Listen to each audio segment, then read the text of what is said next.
వివరాలు చూసే ముందు మా ఛానల్ ని సబ్స్క్రైబ్ చేయడం మర్చిపోకండి. శ్రీ గురుభ్యో నమః. శ్రీ మహాసరస్వత్యై నమః. ఓం నమః శివాయ. నారాయణ శాస్త్రి ఆస్ట్రాలజీ ఛానల్ వీక్షిస్తున్నటువంటి ప్రేక్షక మహాశీలకు స్వాగతం, సుస్వాగతం. ఈరోజు మనము 2025 సంవత్సరం మార్చి నెల 1వ తేదీ నుంచి 15వ తేదీ వరకు తులారాశిలో జన్మించినటువంటి వారికి ఏ విధంగా ఉందో తెలుసుకుందాం. ప్రస్తుతం తులారాశి వారి యొక్క గ్రహస్థితిని కనుక పరిశీలించినట్లయితే తులారాశి రాశ్యాధిపతి అయినటువంటి శుక్రుడు రాశికి ఉచ్చ స్థానంలో ఎగ్జాల్టేషన్లో సంచరిస్తున్నాడు, కానీ 6వ స్థానంలో ఉన్నాడు. మీ జన్మరాశికి ద్వితీయ సప్తమ స్థానాధిపతి అయినటువంటి కుజుడు 9వ స్థానంలో భాగ్యస్థానంలో సంచరిస్తున్నాడు. ఓవరాల్గా కనుక పరిశీలించినట్లయితే ఈ మాసంలో తులారాశి వారికి మిశ్రమమైనటువంటి ఫలితాలు కనిపిస్తున్నాయి. కారణం ఏమిటంటే రాశ్యాధిపతి అయినటువంటి శుక్రుడు మీ రాశికి 6వ స్థానంలో ఉచ్చస్థానంలో సంచరించడం, అలానే భాగ్యాధిపతి అయినటువంటి బుధుడు అంటే ప్రధానంగా వ్యాపారకారకుడు విద్యాకారకుడు అయినటువంటి బుధగ్రహం కూడా మీ రాశికి 6వ స్థానంలో నీచ స్థానంలో సంచరిస్తున్నటువంటి కారణం చేత వ్యాపారం చేసేటటువంటి వ్యాపారస్తులకు స్వల్పమైనటువంటి నష్టాలు వచ్చే అవకాశం ఉంటుంది. కాబట్టి వ్యాపారపరమైనటువంటి విషయాలలో సరైనటువంటి నిర్ణయాలు తీసుకోవాలి అని ప్రధానమైన సూచన. అలా అది మాత్రమే కాకుండా 6వ స్థానంలో మీకు బుధుడు, శుక్రుడు, రాహువు మొదలైనటువంటి గ్రహాల యొక్క సంచారం కొద్దిగా స్వల్పమైనటువంటి అనారోగ్యాన్ని కూడా సూచిస్తుంది. కాబట్టి ఆరోగ్యపరమైనటువంటి విషయాలలో కూడా తులారాశి వారు కొన్ని జాగ్రత్తలు పాటించాలి. ఇది మాత్రమే కాకుండా 6వ స్థానాన్ని రోగస్థానము, పాపస్థానము, శత్రుస్థానం అని కూడా చెప్తాం మనం.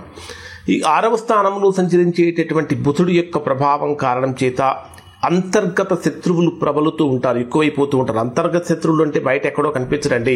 మీరు ఉద్యోగం చేసేటటువంటి ఉద్యోగ స్థలంలో కానీ వ్యాపార స్థలంలో కానీ అంటే తోటి కాంపిటీటర్స్ నుంచి తట్టుకొని నిలబడటం కొద్దిగా కష్టంగా కూడా మారుతూ ఉంటుంది.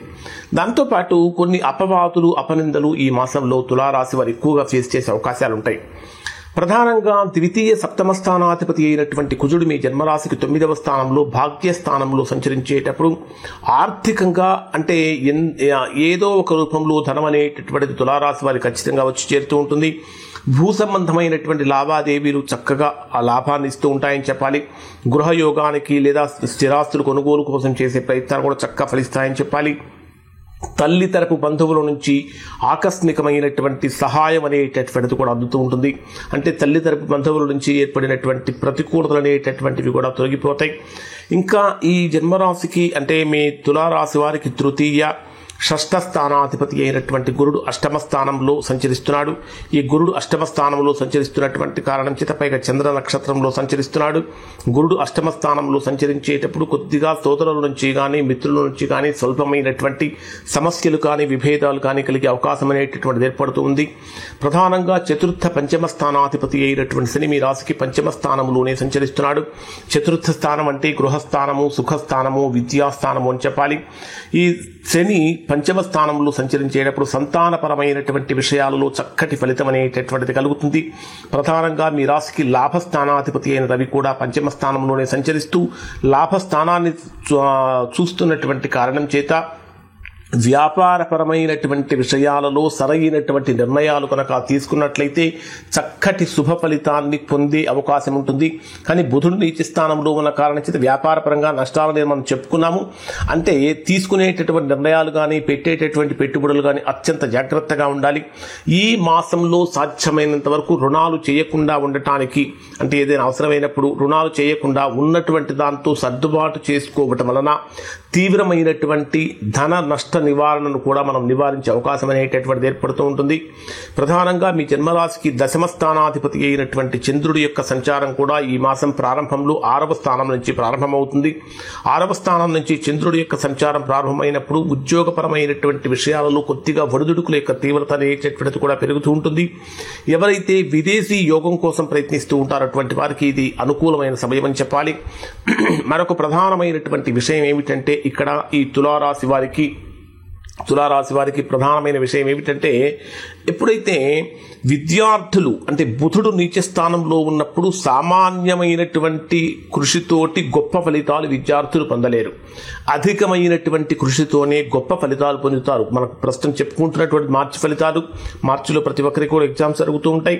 కాబట్టి తులారాశిలో జన్మించినటువంటి విద్యార్థులు కొద్దిగా అధికమైనటువంటి కృషి చేయటం వలన మంచి ఫలితాలు పొందే అవకాశం ఏర్పడుతూ ఉంటుంది. ఎవరైతే ఈ మాసంలో నిరుద్యోగులుగా ఉన్నటువంటి వారు ఉద్యోగ ప్రయత్నాలు చేస్తారో అటువంటి వారికి దాదాపుగా అవకాశాలన్నీ దగ్గర దాకా వచ్చినట్టే వచ్చి దూరం అయిపోతూ ఉంటాయి. ఇదేమిటి దగ్గర దాకా వచ్చిపోతున్నాయి అనేటటువంటి భావన కూడా తులారాశి వారికి కలిగే అవకాశం ఉంటుంది. ఇంకొకటి, మనం డే వైజ్గా కనుక పరిశీలించినట్లయితే 1వ తేదీ ఉదయం నుంచి 3వ తేదీ ఉదయం 6:39 మధ్యలో ఉండేటటువంటి సమయం అంతా కూడా కొద్దిగా ఉద్యోగపరమైన సమస్యలు కానీ, వ్యాపార సమస్యలు కానీ, అనారోగ్య సమస్యలు కానీ సూచిస్తూ ఉంటుంది. ఆర్థికంగా ఎక్కువగా నష్టపోయే అవకాశాలు ఉంటాయి. కాబట్టి అంటే ఫినాన్షియల్గా కనుక తీసుకుంటే ప్లానింగ్ అనేటటువంటిది తులారాశి వారికి ప్రధానంగా చెప్పదగినటువంటి సూచన. 3వ తేదీ ఉదయం 6:39 నుంచి 5వ తేదీ ఉదయం 8:15 మధ్యలో ఉండేటటువంటి సమయంలో కుటుంబపరమైనటువంటి విషయాలు చాలా చాలా ఆనందకరంగా మారుతూ ఉంటాయి. బంధువుల నుంచి, మిత్రుల నుంచి అనుకూలతలు కలుగుతూ ఉంటాయి. ఈ 3, 4, 5వ తేదీలలో చేసేటటువంటి ప్రయత్నాలలో కొద్దిగా అనుకూలత అనేటటువంటిది కలుగుతూ ఉంటుంది. 5వ తేదీ ఉదయం 8:15 నుంచి 7వ తేదీ ఉదయం 11:50 మధ్యలో ఉండేటటువంటి సమయం అన్ని అనుకూలంగా ఉన్నట్టుగా అనిపిస్తాయి, కానీ ఏది కూడా అనుకూలంగా మారదు. అంటే ప్రతిదీ కూడా అంటే సులభంగా అయ్యేటటువంటి పని కూడా కష్టసాధ్యంగా మారుతూ ఉంటుంది. అంటే అందరికీ ఒక రోజులో పూర్తయ్యే పని తులారాశి వారికి వారం రోజులైనా పూర్తి కావట్లేదు ఏమిటా అనేటటువంటి భావన కూడా కలుగుతుంది. ఇక్కడ మీకు ఆర్థికంగా, ఆరోగ్యపరంగా, ముఖ్యంగా ప్రయాణాలు చేసేటటువంటి విషయాలలో చాలా చాలా జాగ్రత్తలు పాటించాలి. 7వ తేదీ ఉదయం 11:50 నుంచి 9వ తేదీ సాయంత్రం 5:49 మధ్యలో సాధ్యమైనంత వరకు చేయకూడనటువంటి పనులకు దూరంగా ఉండాలి. ఎవరైతే బెట్టింగ్స్ అలవాటు ఉంటాయో అటువంటి వారు కానీ, అంటే జోదంలో పార్టిసిపేట్ చేసేటటువంటి వారు కానీ, లేదా కొన్ని రకాలైనటువంటి అంటే ధర్మ విరుద్ధమైనటువంటి పనులకు, లేదా సులభంగా డబ్బు సంపాదించడం కోసం చేసే ప్రయత్నాలు ఏవైతే ఉంటాయో ఈ 3 రోజుల్లో అటువంటి వాటిని పూర్తిగా అవాయిడ్ చేయటం అనేటటువంటి చాలా మంచిది. లేకపోతే ఆకస్మికమైనటువంటి సమస్యలు అనేవి కలుగుతూ ఉంటాయి. 9వ తేదీ సాయంత్రం 5:49 నుంచి 11వ తేదీ రాత్రి 2:15 వరకు ఉద్యోగపరంగా బ్రహ్మాండమైనటువంటి శుభయోగాన్ని, శుభ ఫలితాన్ని పొందుతారు. గతంలో మీరు ఏదైతే ఇబ్బందులు ఎదుర్కొంటూ ఉన్నారో ఆ ఇబ్బందులు తొలగిపోతాయి. ఇక్కడ మీకు వ్యాపారపరమైనటువంటి అభివృద్ధి కూడా కనిపిస్తూ ఉంటుంది. 11వ తేదీ రాత్రి 2:15 నుంచి 14వ తేదీ మధ్యాహ్నం 12:55 వరకు ఉండే సమయం అంతా కూడా వ్యాపారపరమైనటువంటి లాభాన్ని కలిగిస్తుంది. దూర ప్రయాణాలు జరుగుతూ ఉంటాయి. మీరు ఏ పనైతే చేయాలనుకుంటారో అది అప్రయత్నంగానే ముందుకు వెళ్లే అవకాశం కూడా కనిపిస్తుంది. కాబట్టి ముఖ్యమైనటువంటి పనులు ఏదైనా చేయాలనుకుంటే ఈ రోజుల్లో చాలా అనుకూలమైన సమయం అని చెప్పాలి. 14వ తేదీ మధ్యాహ్నం 12:55 నుంచి 15వ తేదీ రాత్రి వరకు ఉండే సమయం అంతా కూడా కొద్దిగా ఒడిదుడుకుల యొక్క తీవ్రత పెరుగుతూ ఉంటుంది. అనేక విషయాలలో మానసికమైనటువంటి స్థైర్యం కోల్పోయే అవకాశాలు కానీ, లేదా అశాంతికి సంబంధించి అంటే మానసికమైన ప్రశాంతతకు భంగం కలిగించే సంఘటన కూడా జరిగే అవకాశాలు ఉంటాయి. కాబట్టి కొన్ని జాగ్రత్తలు పాటించాలి. ఓవరాల్గా కనుక పరిశీలించినట్లయితే ఈ తులారాశిలో జన్మించినటువంటి వారికి 6వ స్థానంలో సంచరించేటటువంటి 3 గ్రహాలు, 8వ స్థానంలో సంచరించేటటువంటి గురుడు, ఈ గ్రహాల యొక్క ప్రభావం కారణం చేత కొన్ని ప్రతికూలతలు కలుగుతూ ఉన్నాయి. అవి తొలగిపోవటానికి చక్కగా ఈ తులారాశి వారు చేయవలసినటువంటి అద్భుతమైనటువంటి పరిహారం ఏమిటంటే విష్ణు సహస్రనామ పారాయణ చేయటం వలన మంచి ఫలితాన్ని పొందుతారు. ఇంకా ఇప్పుడు చెప్పినటువంటి ఫలితాలు దాదాపుగా అందరికీ వర్తిస్తాయి.